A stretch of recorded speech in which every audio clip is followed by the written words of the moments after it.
outils d'expression libre des habitants. Nous souhaitons par la fabrication d'émissions audiovisuelles et sonores nous approprier les outils de production numérique pour réaliser un média qui nous ressemble, raconter avec nos mots, nos idées, nos envies. Alors bonjour à tous et à toutes.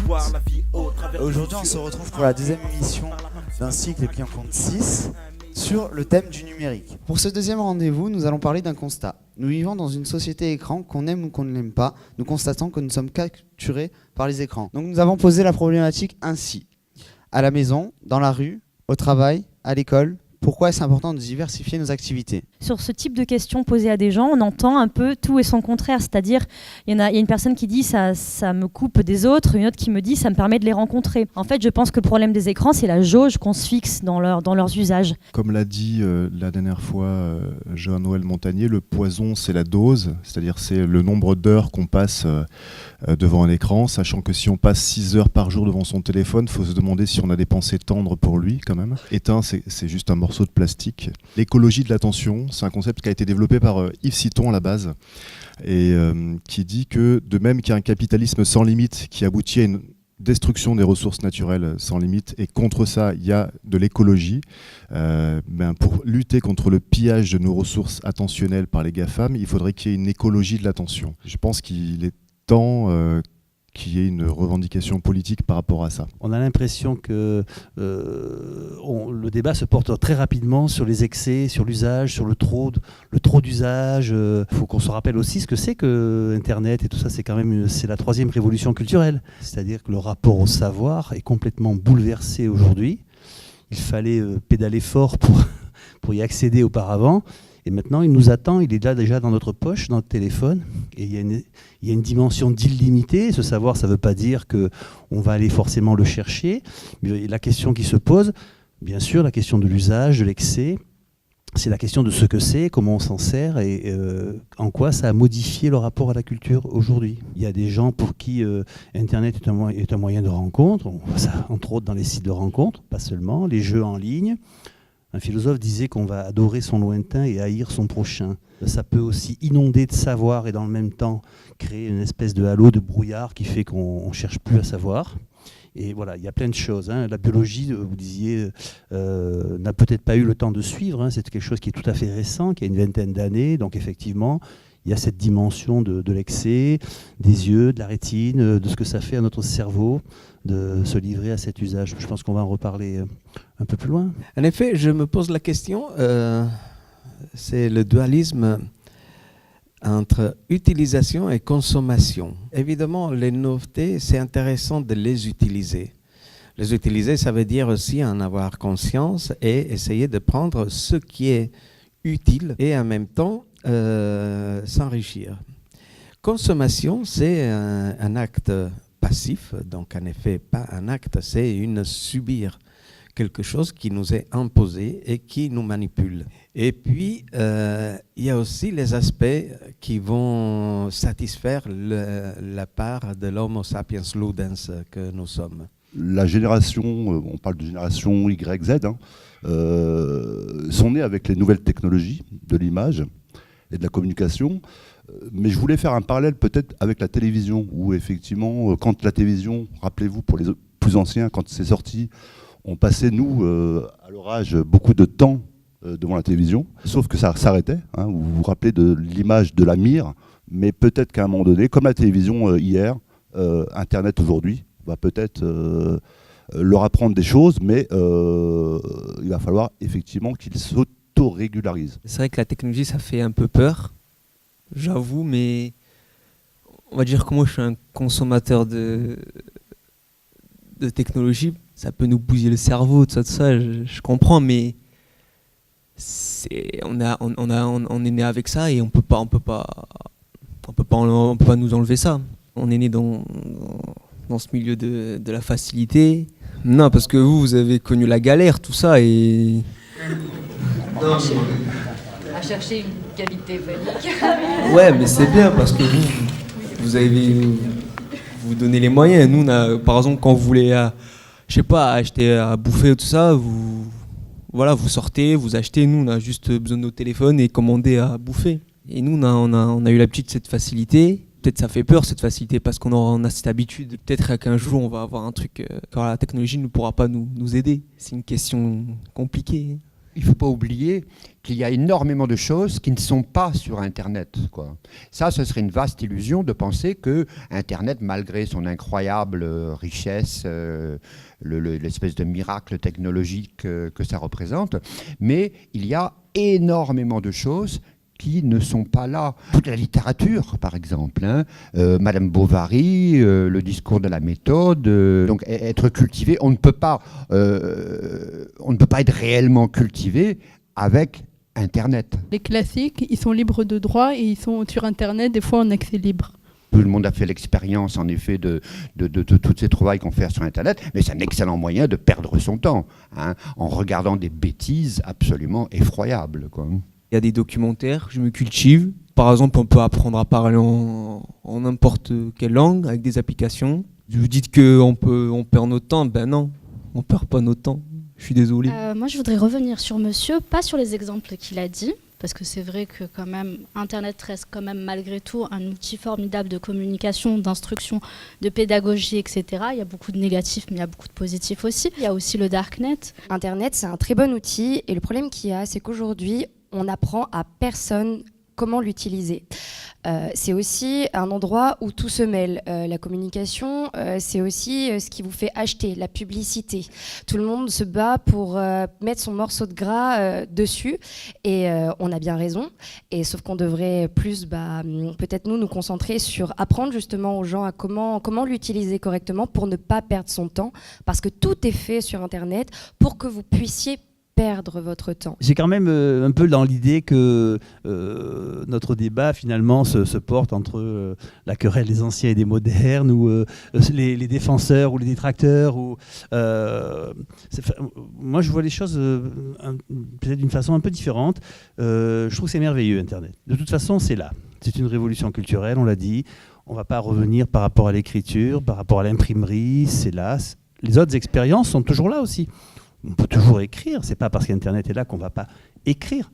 Après, c'est vrai qu'il y a une offre qui est nouvelle, elle est saisissante, c'est vraiment le mariage du discours capitaliste avec le discours de la science, c'est-à-dire une technologie hypnotique qui est lumineuse, qui crée de la fascination et qui est illimitée. L'autre, dans Internet, est un autre acceptable parce qu'il est désincarné un peu. Il est moins présent. On peut aussi interroger le comportement addictif des jeunes à partir de la cyber-addiction parentale. C'est-à-dire que quand les parents expliquent que c'est pas bien Internet, mais que les enfants les voient constamment dessus, ça ne crée pas forcément l'idée que, voilà, fais ce que je te dis, ne fais pas ce que je fais. En tout cas, en ce qui me concerne pour mon gamin, moi, il a un ordinateur, il a 9 ans, et je le mets en concurrence avec autre chose. C'est-à-dire qu'on sort, on fait des choses, on fait du ski, on va se balader. Les jeunes ne sont pas idiots, ils font aussi la part des choses. On a bien posé le sujet, pourquoi est-ce important de diversifier nos activités, justement ?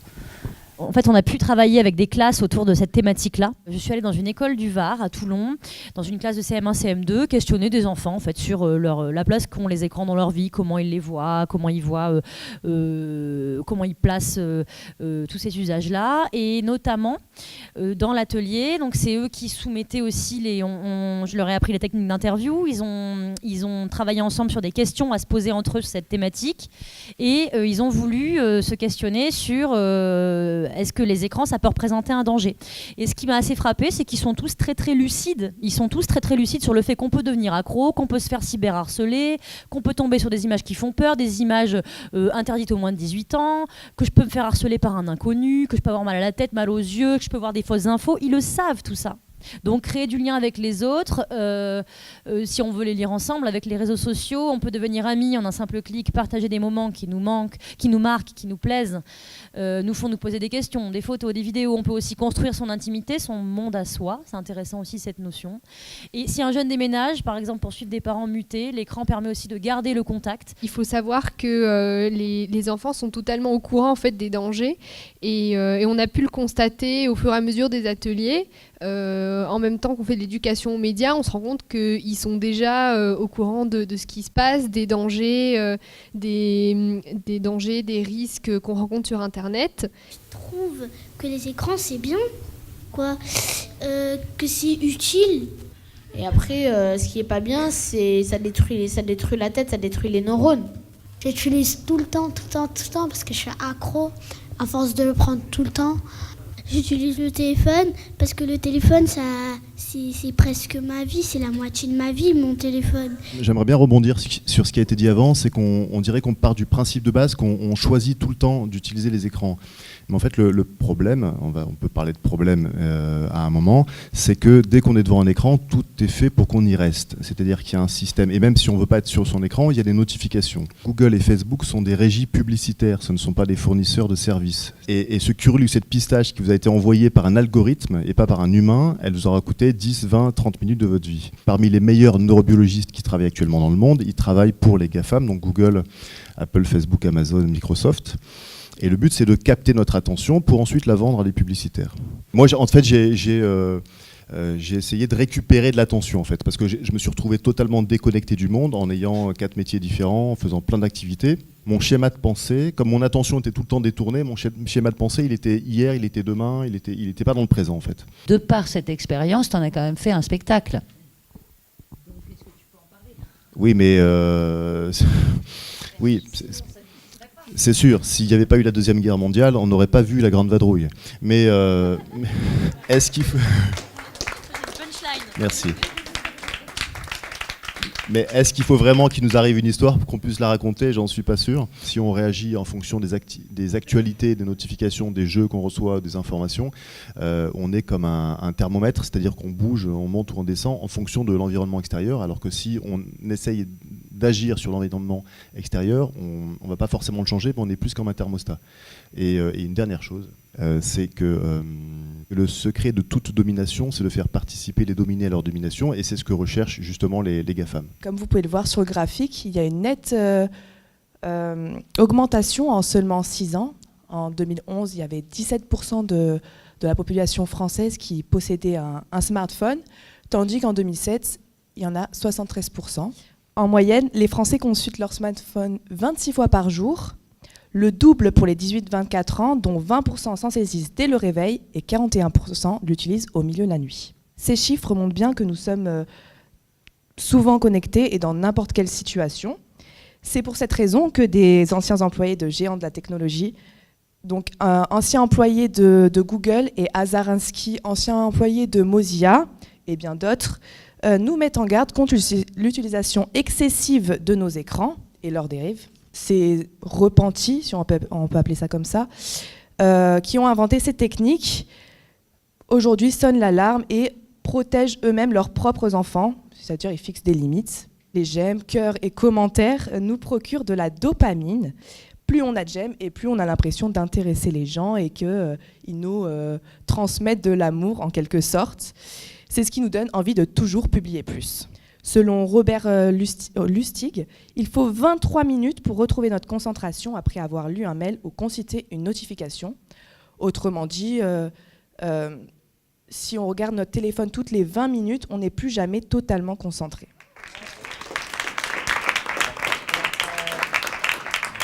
Le problème, c'est la question de la dualité entre l'image et l'imaginaire. C'est-à-dire que plus il y a d'images et moins il y a d'imaginaire, puisque effectivement, vous ne pouvez plus créer vos propres images. Elles vous sont imposées, elles arrivent du dehors et elles s'imposent à nous. On s'aperçoit que la structuration de la parole n'est pas aidée par un recours systématique à l'image.